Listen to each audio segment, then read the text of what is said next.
Assalamualaikum warahmatullahi wabarakatuh. Salam Pancasila, salam kebinekaan untuk bangsa Indonesia.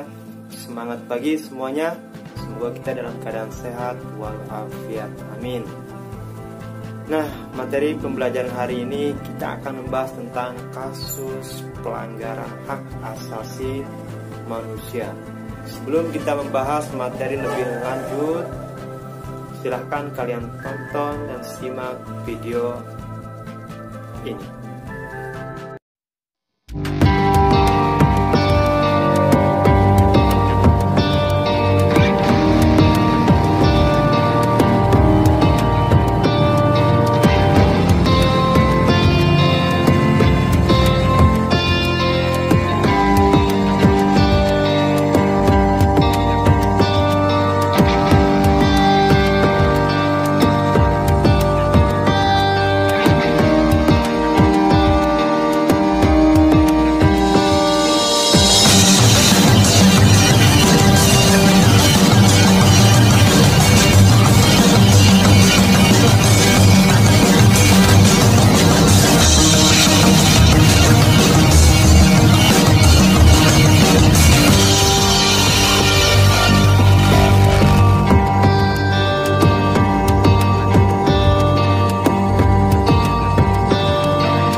Setelah kalian menyimak video tersebut dan pastinya akan tergambar oleh kalian bahwa itu merupakan salah satu contoh pelanggaran hak asasi manusia baik di Indonesia maupun seluruh negara. Oke, kita kembali yaitu kepada materi kita, yaitu tentang kasus pelanggaran hak asasi manusia. Nah, menurut pasal 1 angka 6 nomor 39 tahun 1999, yang dimaksud dengan pelanggaran hak asasi manusia adalah setiap perbuatan seseorang atau kelompok orang termasuk aparat negara, baik disengaja maupun tidak disengaja, atau kelalaian yang secara hukum mengurangi, menghalangi, membatasi, atau mencabut hak asasi manusia atau kelompok orang yang dijamin oleh undang-undang dan tidak mendapatkan atau dikhawatirkan tidak akan memperoleh penyesalan hukum yang adil dan benar berdasarkan mekanisme hukum yang berlaku. Menurut Undang-Undang Nomor 26 Tahun 2000 tentang Pengadilan Hak Asasi Manusia, pelanggaran hak asasi manusia adalah setiap perbuatan kelompok atau seseorang termasuk aparat negara baik disengaja atau kelalaian yang secara hukum mengurangi, menghalangi, membatasi atau mencabut hak asasi manusia seseorang atau kelompok orang yang dijamin oleh undang-undang dan tidak didapatkan atau dikhawatirkan tidak akan memperoleh penyelesaian hukum yang adil dan benar berdasarkan mekanisme hukum yang berlaku.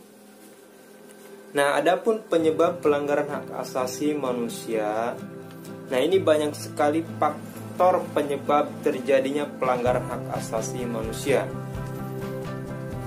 Faktor penyebab pelanggaran ini dapat berasal secara internal atau dalam diri pribadi seseorang, dan eksternal atau faktor dari luar atau pribadi orang lain.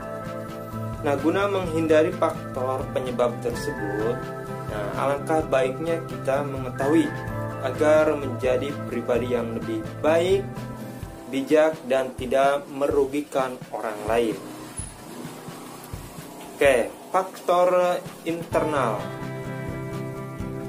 yaitu adanya dorongan seseorang untuk melakukan pelanggaran hak asasi manusia yang berasal dari dalam diri pribadi atau pelaku pelanggar HAM tersebut. 1. Yaitu ego yang tinggi dan selalu mementingkan diri sendiri. 2. Kesadaran akan HAM sangat rendah.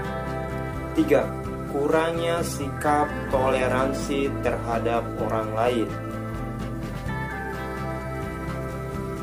Selanjutnya yaitu faktor eksternal, yaitu faktor-faktor di luar diri manusia yang mendorong seseorang atau sekelompok orang melakukan pelanggaran hak dan pengingkaran kewajiban warga negara. Faktor eksternal penyebab pelanggaran dan pengingkaran kewajiban warga negara diantaranya sebagai berikut. 1. Penyalahgunaan kekuasaan. 2. Ketidaktegasan aparat penegak hukum. 3. Kesenjangan sosial dan ekonomi yang tinggi. 4. Yaitu penyalahgunaan teknologi. Selanjutnya yaitu kasus pelanggaran hak asasi manusia di Indonesia. Berikut adalah beberapa kasus pelanggaran ataupun kontroversi hak asasi manusia dan hak warga negara khususnya yang terjadi di Indonesia. Di antaranya yaitu kasus Tanjung Priuk tahun 1984, yaitu terjadinya antara aparat dengan warga sekitar yang berasal dari masalah sara dan unsur politis.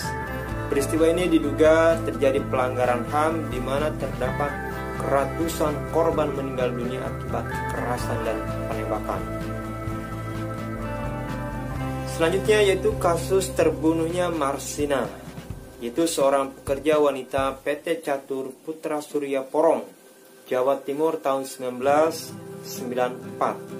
Nah, Marsina ini merupakan salah satu korban pekerja dan aktivitas yang hak pekerja di PT Catur Putra Surya Porong, Jawa Timur. Dia meninggal secara mengenaskan dan diduga menjadi korban pelanggaran HAM berupa penculikan, penganiayaan, dan pembunuhan.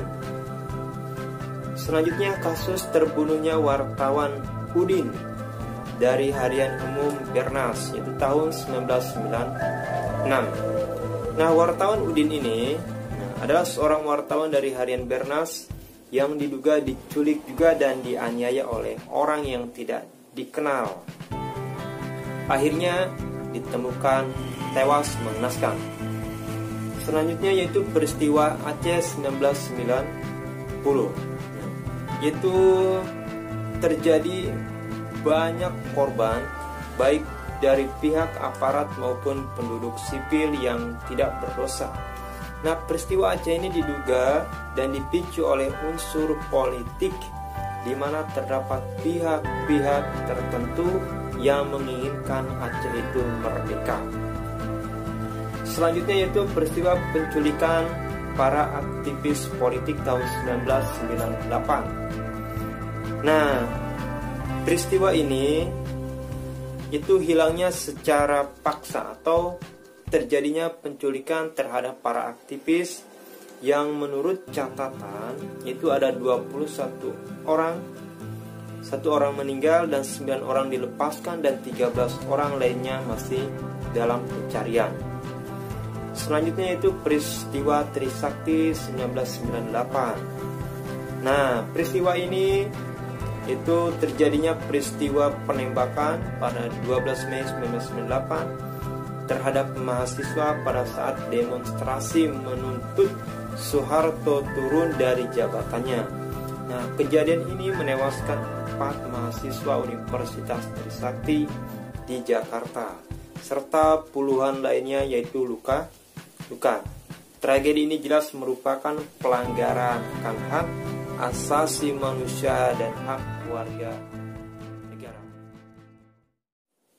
Nah, itulah pembahasan kita tentang kasus pelanggaran hak asasi manusia.